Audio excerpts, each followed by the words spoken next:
फरवरी 2019 में बालाकोट स्ट्राइक के एक दिन बाद जब विंग कमांडर अभिनंदन वर्धमान ने पाकिस्तान के F-14 विमान को मार गिराया था, उस समय अभिनंदन MiG-21 ही उड़ा रहे थे।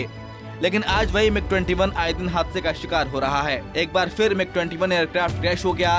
राजस्थान के हनुमानगढ़ में सोमवार सुबह बड़ा हादसा हो गया। यहाँ एयरफोर्स का MiG-21 विमान क्रैश होकर रिहायशी इलाके में जा गिरा। हादसे में 4 स्थानीय लोगों की मौत हो गई।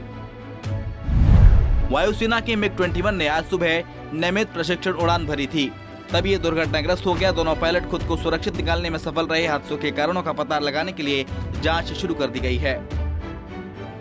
ऐसे में एक बार फिर MiG-21 विमान सवालों के घेरे में है। सवाल उठ रहा है कि आखिर MiG-21 आए दिन हादसे का शिकार क्यों हो रहे हैं।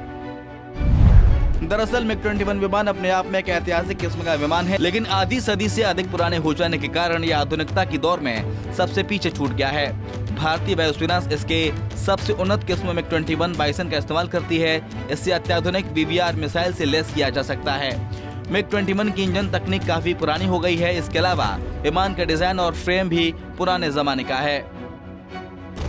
MiG-21 क्रैश होने की आज की घटना ने एक बार फिर से सोवियत मूल के MiG-21 विमानों पर सवाल खड़े कर दिए हैं। भारतीय वायुसेना के बेड़े में MiG-21 विमान 1960 के दशक में शामिल हुआ था।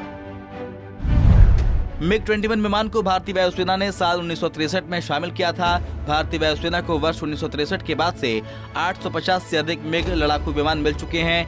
यही नहीं, ये विमान 1965 के भारत पाकिस्तान युद्ध या फिर 1971 के युद्ध और फिर 1999 के कारगिल युद्ध में देश के लिए निर्णायक भूमिका निभा चुके हैं।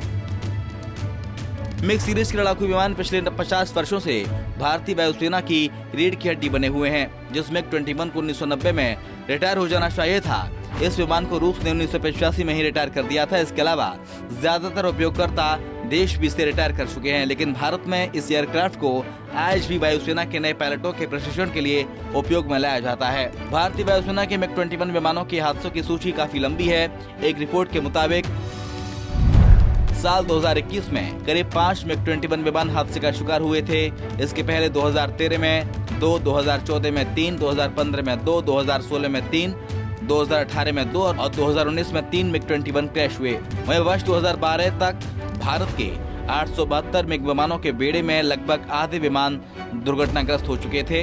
वर्ष 2003 से 2013 के बीच यानी कि 10 वर्षों में 38 MiG-21 विमान क्रैश हो गए थे, जबकि MiG-21 दुर्घटनाग्रस्त के हादसों में 200 से अधिक पायलटों और 60 नागरिकों की जान चली गई थी। अब ये 4 ग्रामीणों की मौत को मिलाकर आम नागरिकों की मौत का आंकड़ा 64 हो गया है। जब भी देश में कोई MiG-21 विमान क्रैश होता है तो अक्सर इसी तरह की बहस होती है कि हमारे वायुसैनिक कब तक इन विमानों को उड़ाते रहेंगे, और अब इस बहस का समय आ चुका है और इस पर वायुसेना को बड़े फैसले लेने की जरूरत है। यानी जो सूरत है वो बदलनी ही चाहिए। Bureau report, Punjab Kesari TV. हमसे जुड़े रहने के लिए हमारे YouTube चैनल को सब्सक्राइब करें और नई वीडियो की नोटिफिकेशन के लिए बेल आइकॉन को दबाएं।